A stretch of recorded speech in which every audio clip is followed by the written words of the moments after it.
Hello guys and welcome to another PvP coverage, and this one was a crazy one. We have ROA here, the big Alliance ROA and their friends, basically going against the one and only Owl. And this is honestly a crazy fight. Similar position as you guys may notice when we break down this whole fight. So let's go into it. Let's not waste any time and showcase this insane PvP coverage.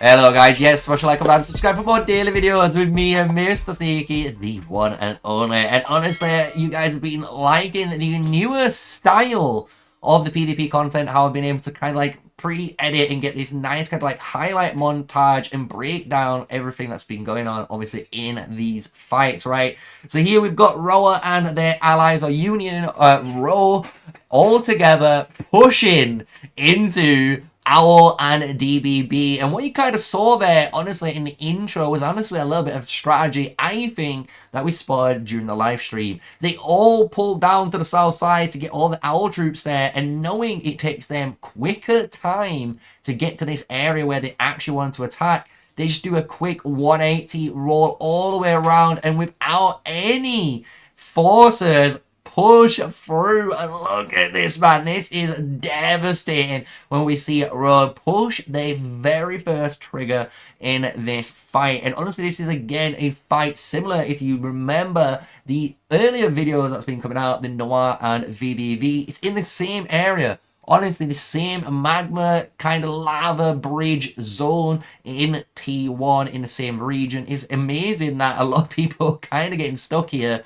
But there's been a really cool, different, dynamic on how people are approaching it, right? And here, we've seen a lot more turrets. And we've seen a ton of turrets here that obviously ROA need to deal with in order to be able to progress, right? Because if they want to try and destroy any sort of flags for themselves right now, they need to take out the turrets and keeps to get rid of almost the support, obviously, field of DBB and Owl if they chose to bring some marchers out, right? Because that's the kind of power turrets have. When we look at the map there, you can see the amount of troops we've got, and if you actually match that on the Owl side with the turrets now, you're actually going to deal some decent damage with the turrets, because they're not really going to be taking damage, and they're obviously not getting focused compared to the main, obviously, troops, right? So this is why it's really important, as you can see, and the major focus is coming in from these guys, right, on the road side, and they are finally going in. Big focus on every single turret here. They're not going for the units. You'll notice they might target some of them really quickly just to get them off them, but they are focusing the turrets. That is the main objective, and I thought that is honestly a really cool different dynamic compared to what we've watched in the past so far, right? Because it's allowing you to showcase, look, yes, turrets can be a bit toxic, I'm not gonna lie, but with some really good strategy, really good teamwork, and good coordination, look how quick you can absolutely obviously melt these turrets and just destroy them on the field and create the space that you need to obviously progress in this fight. And like I've done again, like I say in the earlier videos, we've got more highlights to go over, not just this one fight, but I really did want to highlight here how good obviously ROA were in this initial push and showcasing, look, they are at the moment in his current time, and I believe this was around 11 UTC as I recorded it on the live stream. I want to believe this is their uptime, right? So Owl and DBB have maybe a mixed lower, kind of time. So maybe together they almost make similar numbers, but nowhere near. And obviously nowhere near the same coordination, because look how coordinated these guys are. We can just take any sort of footage here in these highlights that you're going to start to see and look at the coordination of it, because this is just a scope of how much was fighting. And obviously on my screen, guys, I only can fit so much, and I really wanted to give a shout out to all of the members, every owl fighter here, every single rower fighter in each alliance and union attached to this screen. If you saw yourself quickly in that brief, honestly, you guys were putting on a show, because this was crazy, right? This was just insane to see. Even Owl randomly just getting online and turning up and helping DBB. And you can see even Roa, honestly, after destroying those turrets, we're pushing deeper. And I really wanted to kind of pause it here and outline this kind of, because I think this was the iceberg. This was, if you were Titanic, this was the iceberg, because Roa have been doing a fantastic job here where they're able to obviously get all the turrets and push Owl back. But the thing is, when we look at this mountain that we've drawn out, it creates this really easy divide that you can see. On the Owl side, that's split into two fronts, right? So we've got two easy fronts here that you have to focus on. However, Owl, obviously their two fronts get to focus on one. And by focusing on one, it's going to be able to obviously outweigh it, because the murder ball here, when we look at this arrow now, has to decide which side is more, you know, weaker, basically. Who can it kill quicker so then it can get to the main threat easier, right? Or faster so it can win the fight. But it's hard to judge that, especially when you can see this really, really even number on the Owl side. Because I know some people might say this is not intentional, but this is what we're breaking down in the fights, right? This is what happened live.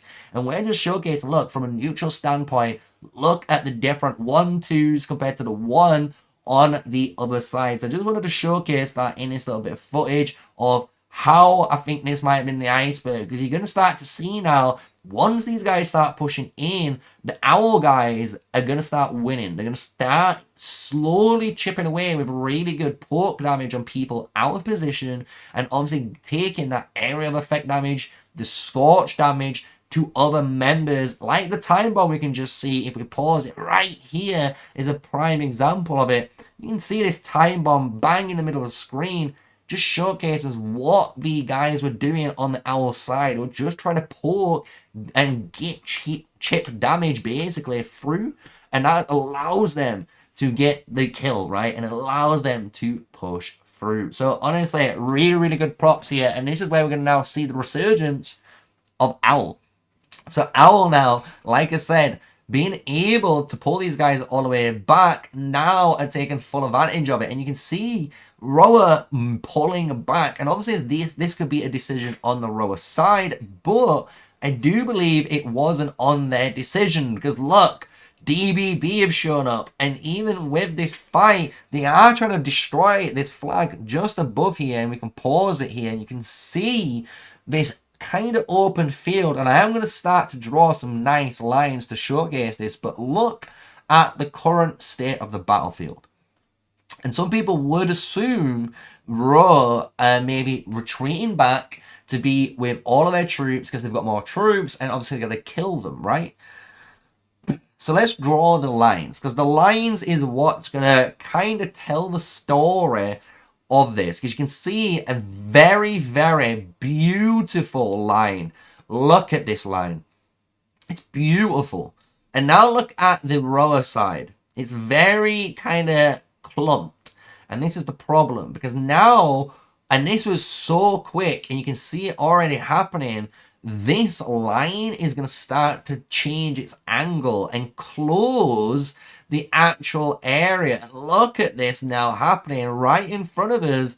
This beautiful change from this nice little 45 almost change. And look, this force is perfectly aligned still, and they are causing a big, big issue, because this Owl Force and DBB are working beautifully together. And look at that. There is a choke point, and they are forcing more units into a smaller area than they actually have. So obviously they might have lesser troops, but if they can get those guys into a choke, guess what?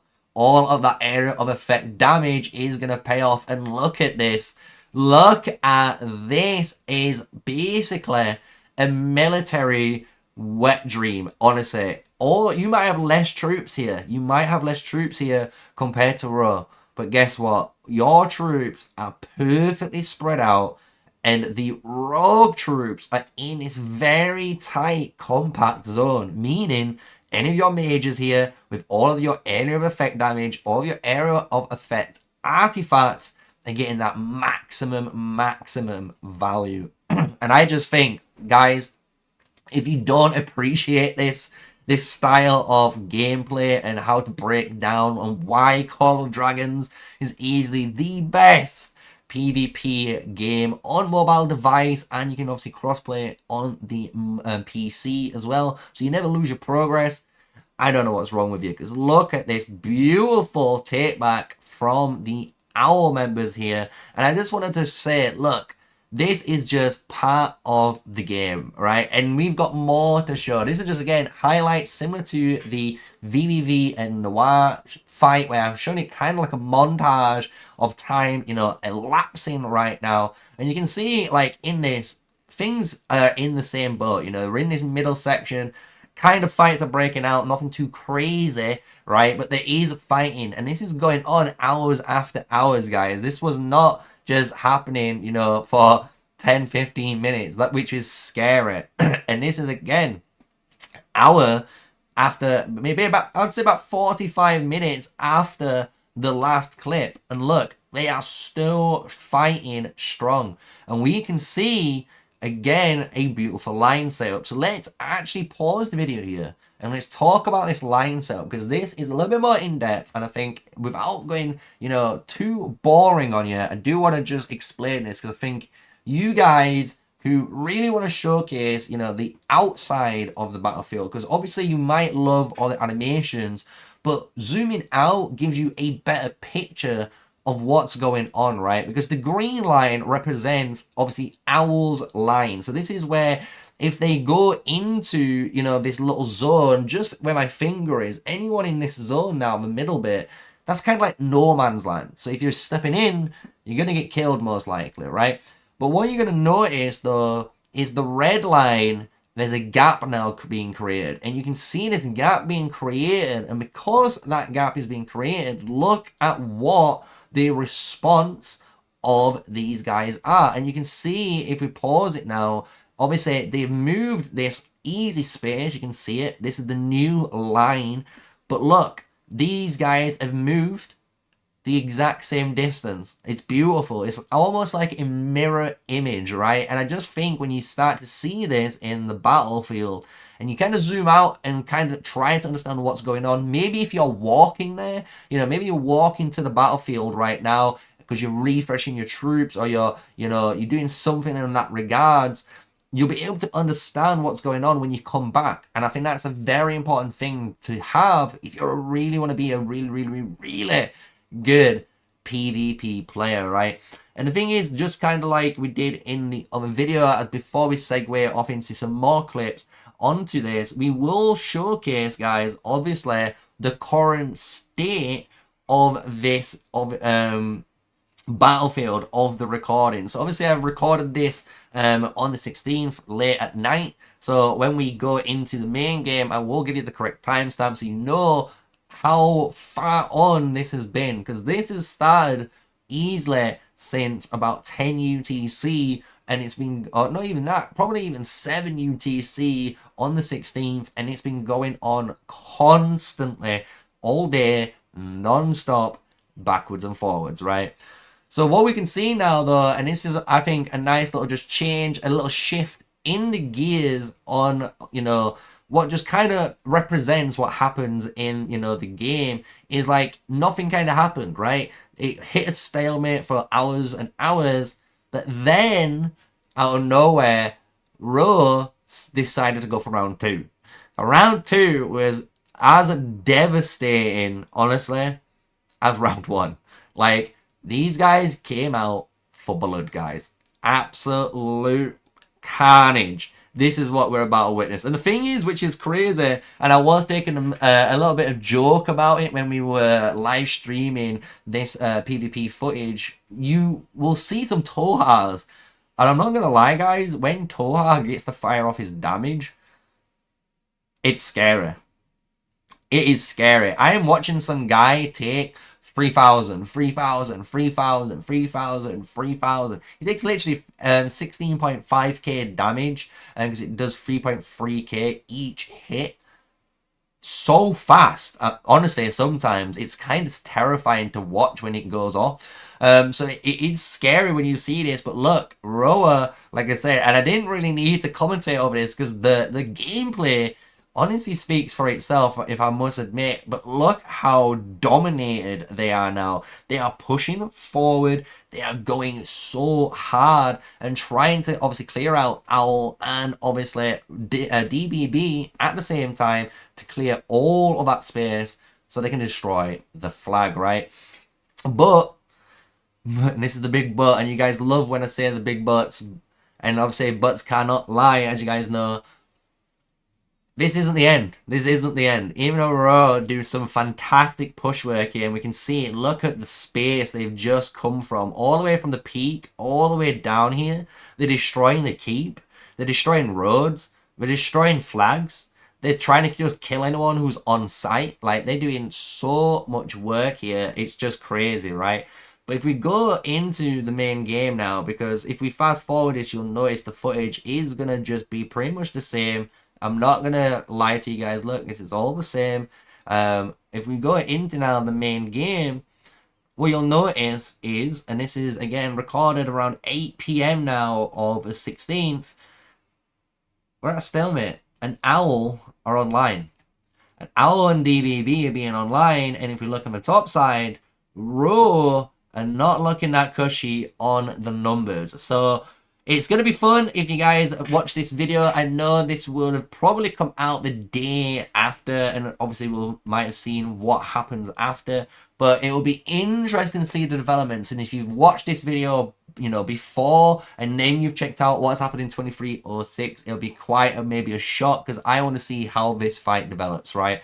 So if you guys have enjoyed this style of content, you know what to do. Smash a like, comment, and subscribe. I've been putting a lot more effort in, as you can tell, in trying to create this new way of making the PvP highlights more engaging, more flashy, get you through the whole fight, what could have been 4 or 5 hours in basically 15 or 20 minutes. That's what I'm trying to do for you guys, and I hope I've done it successfully. And if I have, please just show some love, and obviously put the like, put the subscribe button, share this to your friends and your new and alliance members, and tell them they're missing out on easily one of the best Killer Dragons content creators. So until the next time, and in the next video, guys, stay safe, guys, stay sneaky, peace out.